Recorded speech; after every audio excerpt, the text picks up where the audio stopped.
যে কোণের পরিমাপ 180 ডিগ্রি তাকে সরল কোণ বলে। হ্যাঁ, সুন্দর।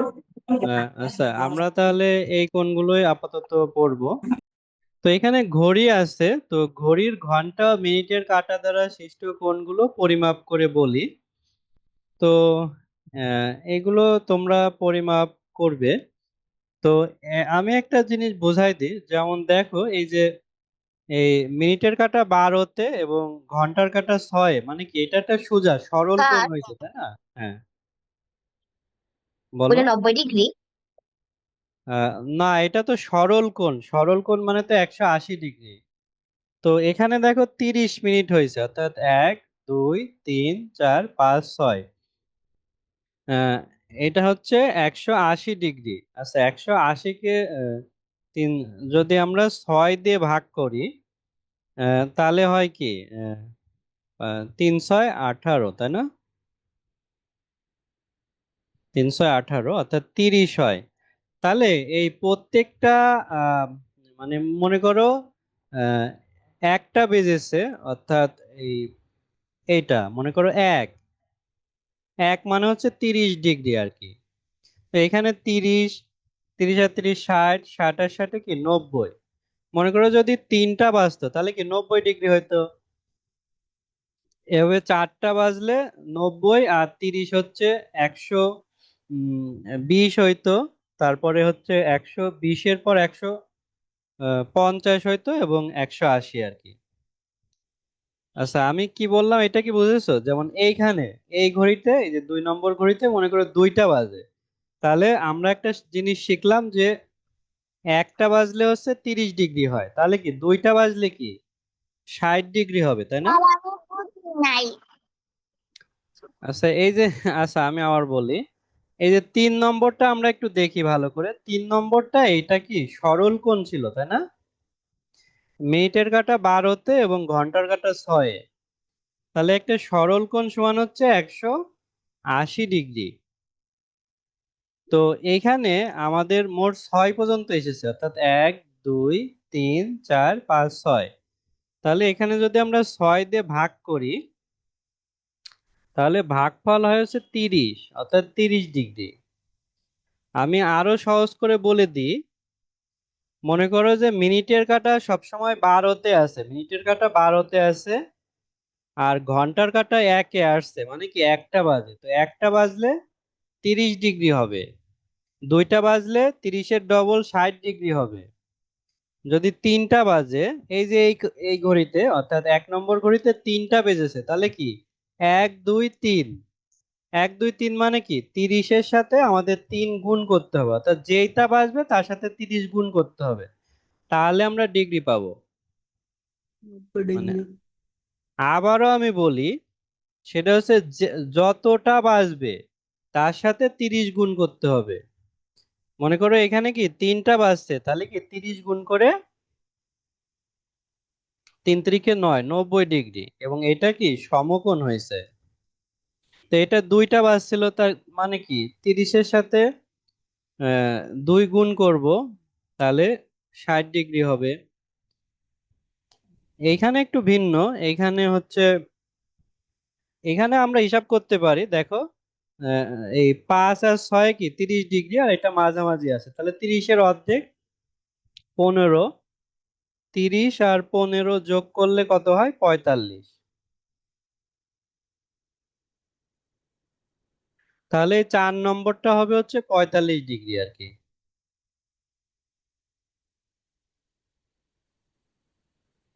কারণ 30 যোগ 30-এর অর্ধেক 15 ডিগ্রি।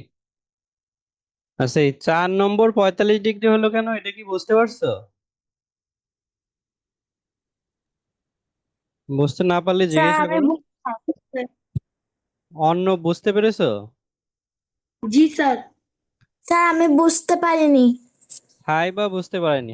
আচ্ছা দেখো, তো এর আগে বলেছিলাম আহ, যদি হচ্ছে মানে এই এক ঘর সমান হচ্ছে 30 ডিগ্রি, ঠিক আছে? মনে করো 5-এর থেকে 6 পর্যন্ত 30 ডিগ্রি আর কি, এটা 30 ডিগ্রি। এখন পরের কাঁটাটা তো হচ্ছে 4 আর 5-এর মাঝামাঝি আছে, তাই না? এই যে এই বরাবর মাঝামাঝি আছে। তো এই যে 5 থেকে এদিকে মাঝামাঝি থাকলে তো সেটাকে আমরা 30 না ধরে কি 15 ধরতে পারি। 15 ধরতে পারি না? তাই আমরা 5 আর 6 কে 30 আর এই যে মাঝামাঝি থাকার কারণে 15 যোগ করেছি, মোট 45 ডিগ্রি হয়েছে। এখন কি বুঝতে পেরেছো সাইবা? হ্যাঁ স্যার। এটা আর কি। আচ্ছা ঠিক আছে, পেন্সিল দিয়ে ছক করো, এটা তোমরা করবে। তো এইগুলো আসলে কি বলছে, চলো নিচের রাস্তাগুলো কিভাবে একটি অপরটির উপর দিয়ে আড়াআড়ি ভাবে গেছে তা নিয়ে আলোচনা করি। দেখো এটা একটা আরেকটির দিকে আড়াআড়ি গিয়েছে।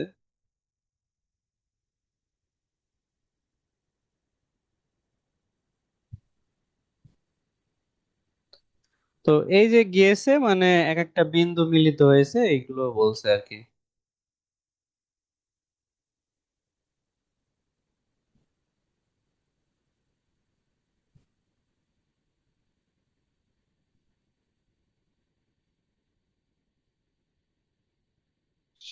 তো এগুলো হচ্ছে সমকোণ অর্থাৎ 90 ডিগ্রি, তাই বলেছে আর কি।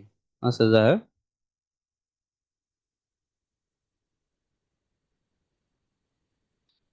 আহ, যেমন এই যে গ কোণটা অর্থাৎ গ কোণ এখানে ছিল, তো এটা তো 90 ডিগ্রি তাই না? তারপরে খ কোণ, এটাও 90 ডিগ্রি। তো এইখানের এই কোণগুলো কিভাবে নির্ণয় করতে হচ্ছে যায় না। আচ্ছা এইগুলো আমরা বেশি পড়বো না। আহ, তো এখানে বলছে যে চিত্রে আনুভূমিক রেখাকে আরো আরো বাড়ানো হলে এই রেখা দুইটি কিভাবে একটি আরেকটি ছেদ করে। আহ, আমার মনে হয় স্যার, হ্যাঁ বলো। স্ক্রিন ভালো করে দেখা যাচ্ছে না। স্ক্রিন দেখা যাচ্ছে না? আচ্ছা স্ক্রিন তোমার হয়তো নেটে সমস্যা হতে পারে, ইন্টারনেট কানেকশনে। তাই এক জায়গায় জুম করা আর অন্য কিছু দেখা যাচ্ছে না। আচ্ছা, আহ, এটা আমার তো পার্টিসিপেট অফ করে দিয়েছি। আহ, আচ্ছা আমি স্ক্রিন অফ করে আবার দিচ্ছি, দেখো তো দেখা যায় কিনা।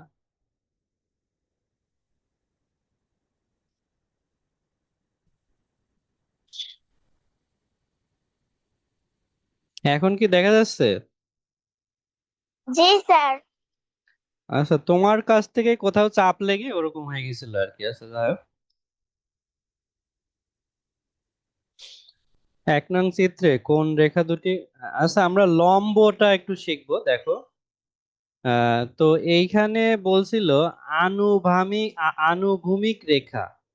আচ্ছা আনুভূমিক রেখা কি চেনো তোমরা? আনুভূমিক, না স্যার। আচ্ছা না স্যার। আনুভূমিক রেখা হচ্ছে ভূমি চিনতে হবে আর কি। ভূমি মানে কি মাটি না? অর্থাৎ মাটির সাথে মিশে যে রেখা থাকবে, মনে করো এটা কি সারফেস বরাবর একটা রেখা আছে, তো এইটাকে বলা হবে আনুভূমিক রেখা। তাহলে এই যে যে চিত্র দুইটা রেখা আছে, এই যে মানে এভাবে নিচে হয়ে যে রেখাটা আছে এইটা হচ্ছে আনুভূমিক রেখা। এটা কি বুঝতে পারলা এখন আনুভূমিক রেখা কোনটা? এটা। জি স্যার। আর আর এই যে লম্বা ভাবে যে রেখাটা থাকে অর্থাৎ নিচ থেকে উপরে, এটাকে বলা হয়েছে লম্ব আর কি। লম্ব কখন হয় দেখি, এই যে এইটা সোজা হবে আছে, তো মনে হয় শুধু লম্ব হবে। তো একটা আনুভূমিক রেখার উপর যদি আরেকটা সোজা রেখা থাকে, একদম সোজা রেখা, তাহলে সেইটাকে আমরা লম্ব বলবো। অর্থাৎ এই পিঙ্ক কালারের যে রেখাটা, এটাকে আমরা লম্ব বলবো। এবং আনুভূমিক রেখার উপর যদি একবারে সোজা হবে একটা রেখা থাকে, সেটা লম্ব। এবং লম্ব দ্বারা যেই কোণ উৎপন্ন হয় সেটা হচ্ছে 90 ডিগ্রি বা এক সমকোণ কোণ। এটা কি বুঝলা?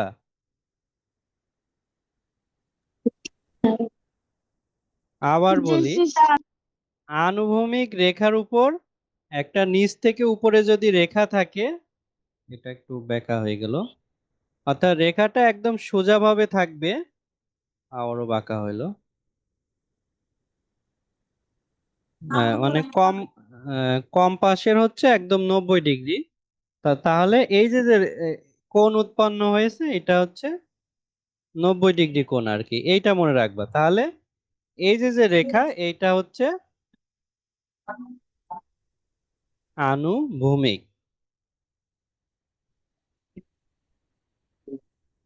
আর এই উপরের রেখাটা হচ্ছে লম্ব, লম্ব আর কি।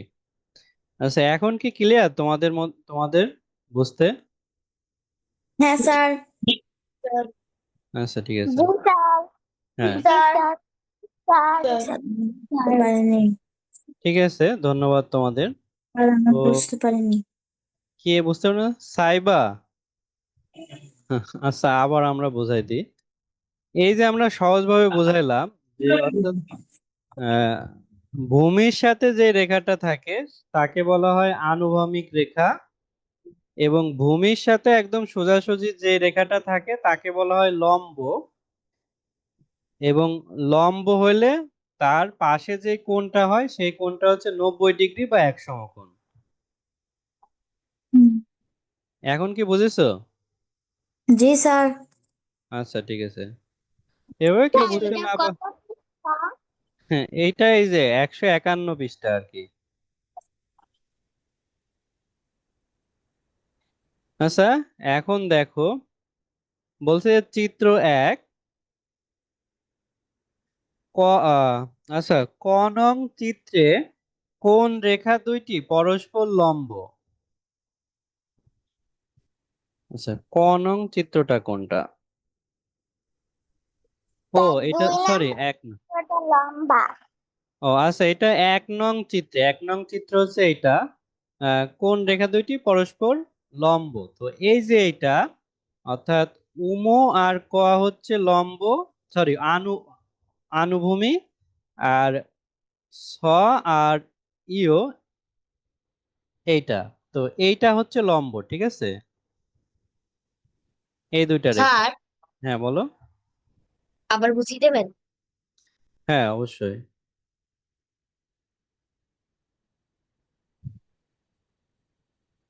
আচ্ছা, এইটাই থাকলো। আচ্ছা, দেখো, এই যে বলছিল 1 নং চিত্রে, তো 1 নং চিত্র তো এইটা। তো এখানে কোন দুইটি পরস্পর লম্ব, তো পরস্পরের উপর লম্ব করেছে। তো এখানে সোজাসুজি রেখা যেগুলো থাকবে, অর্থাৎ রেখা, রেখা এবং স আর ইও রেখা, এই দুটা কি সোজাসুজি আছে না? অন্যদিকে এই যে ইও আর এটা কি বাঁকা ভাবে আছে না, অর্থাৎ বাঁকা ভাবে আছে।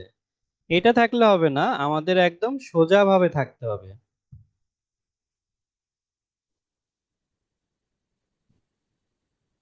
এইটা বাঁকা ভাবে আছে। তাই এই যে আহ, যেই জিনিসটা সোজা ভাবে আছে, অর্থাৎ একরের যোগ চিহ্ন আছে, যে এটা কি যোগ চিহ্ন,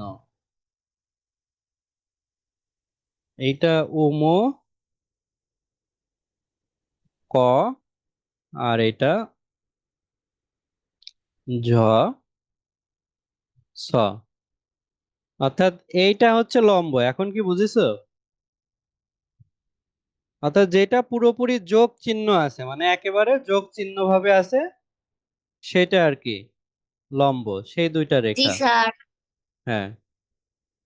আচ্ছা, দেখো, তাহলে হচ্ছে 2 নং চিত্রে কোন রেখা দুইটি পরস্পর আচ্ছা, কোন, এটা হচ্ছে পরস্পর লম্ব, আর দুইটি রেখা দুইটি সমান দূরে, অর্থাৎ সমান দূরে আছে। তাহলে দেখো, এই যে উমক রেখা এবং গ আর ঘ রেখা, এরা সমান দূরে আছে, অর্থাৎ একটা থেকে একটা সমান দূরে, অর্থাৎ এদের এদের দূরত্ব সমান আর কি। যাই হোক, এই যে, অর্থাৎ এইটা উম ক, গ, ঘ। অর্থাৎ এই দুইটা রেখা সমান দূরে আছে। এটা কি বুঝতে পারলা?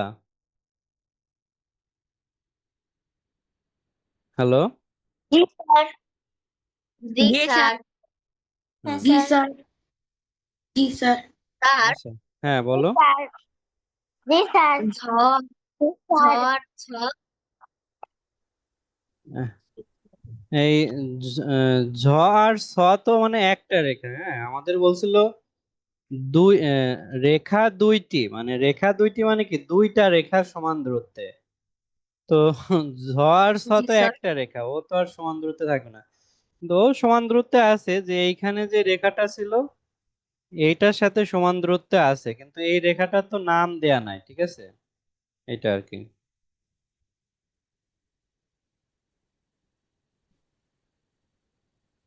হ্যাঁ, তো এই যে দেখো, মানে সমান দূরত্বে মানে তাকে সমান্তরাল রেখা বলে। এই যে দুটি রেখা যদি সর্বদা একে অপর থেকে সমান দূরে থাকে তখন তারা সমান্তরাল রেখা।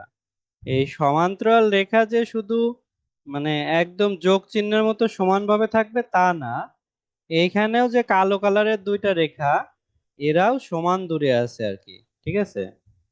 এরাও সমান দূরে আছে, তাই এই রেখা দুইটি সমান্তরাল আর কি।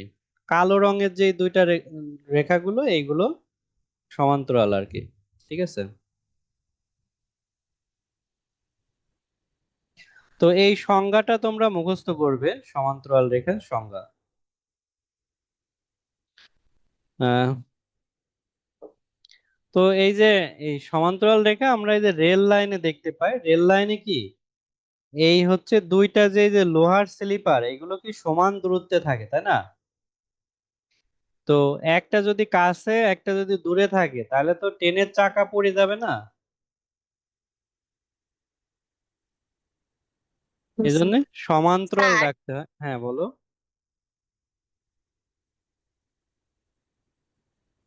হ্যাঁ, তাহমিদ আহমেদ। আপনি কি রেল লাইন আপনি কি রেল লাইন দেখেছেন? রেল লাইন দেখবো না কেন? রেল লাইন তো কতই আছে বাংলাদেশে, তাই না? আমি যেখানে থাকি এখানেও অনেক রেল লাইন আছে, একটু আগেও তো রেল ক্রসিং পার হয়ে আসলাম। জি স্যার। তুমি দেখোনি রেল লাইন কখনো, তাহমিদ আহমেদ? স্যার, হ্যাঁ। যে সময় আমরা ঢাকায় আসতে আসছিলাম, বাস চলতে আছিল, সে সময় রেল লাইন দেখেছি। ও, তাই? কয়েকটা বড়, কয়েকটা ছোট, দুটো রেল লাইন দেখেছি। হ্যাঁ, তো মেট্রো রেল স্টেশন ওরও তো রেল লাইন আছে, তাই না? মেট্রো রেলে চড়েছো না ঢাকায়? স্যার, হ্যাঁ। আমি তো কখনো মেট্রো রেল চড়িনি। ও, তুমি ঢাকায় থাকো না? ও, তুমি তো বরগুনাতে থাকো না? স্যার, বর্মা থেকে ঢাকা এসেছি। ও, ঢাকায় এসেছো কতদিন আগে? স্যার, এই যে 1 বছরের মতো। এক বছরে এখনো মেট্রোতে চড়ো? চলেছে। ও আচ্ছা, তাহলে একদিন কমলাপুর কমলাপুর রেলওয়ে স্টেশনে বেড়াতে যাবে, তারপর রেল লাইন দেখে আসবে। তো আর কে কে রেল লাইন দেখোনি হচ্ছে তাহমিদ আহমেদের মতো? সবাই দেখেছো, তাই না? জি স্যার, আমি বাংলাদেশে থাকতে আমি তখন দেখিনি। ও, তাই? স্যার আমি এখন পর্যন্ত হ্যাঁ, অনেক কিন্তু এখানে স্যার স্যার আমি অনেকবার দেখেছি। ট্রেনে চড়েছি। তাই? হ্যাঁ। আচ্ছা দেখো,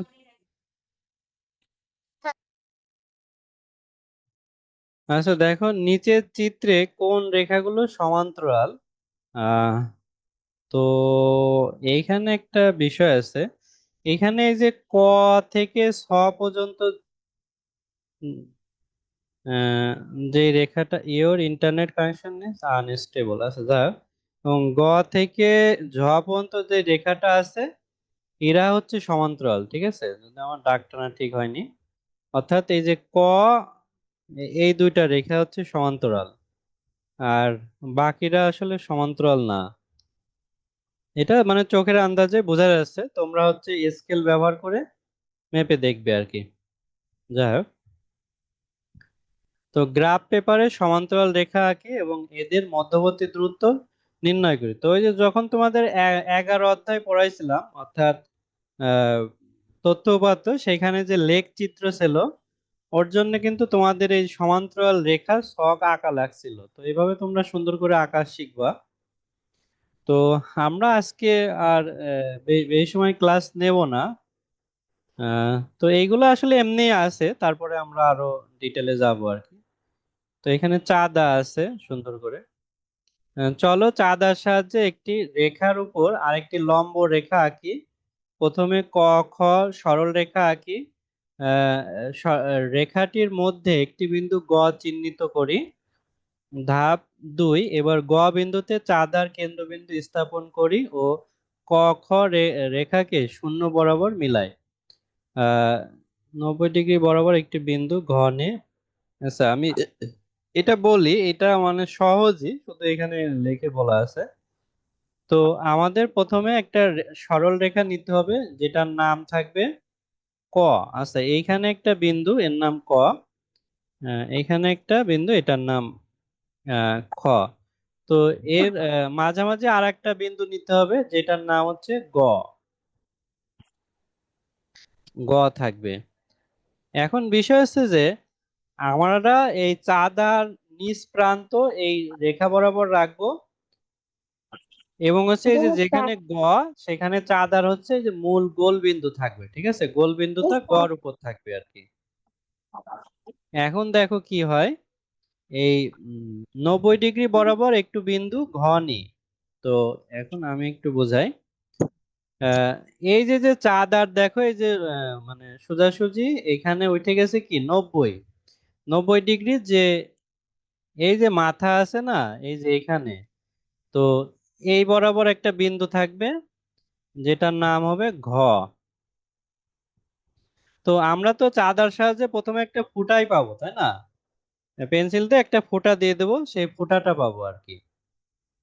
এরপরে দেখো কি হয়, এবার চাঁদা সরিয়ে গ ঘ পর্যন্ত সরলরেখা আঁকি। এখন কি চাঁদাটা আমাদের খাতা থেকে উঠাই ফেলতে হবে। আহ উঠাই ফেলার পরে এই যে যে গ আর ঘ আছে, আহ এটা আমরা স্কেল দিয়ে দাগ টেনে দেবো আর কি। এই যে দাগ টেনে দিয়েছে আর কি। এবার চাঁদা সরিয়ে কোনটি সঠিকভাবে আঁকা হয়েছে কিনা যাচাই করে দেখি। আচ্ছা, এটা আঁকার পরে আবারও যাচাই করে দেখবে। এইটাই তাহলে এই যে যে আমাদের গ ঘ রেখাটা হইলো, এটা হচ্ছে একটা লম্ব, ঠিক আছে, এবং এর দুই পাশে 90 ডিগ্রি থাকবে, অর্থাৎ এই পাশেও 90 ডিগ্রি কোণ হবে এবং এই পাশেও 90 ডিগ্রি কোণ হবে।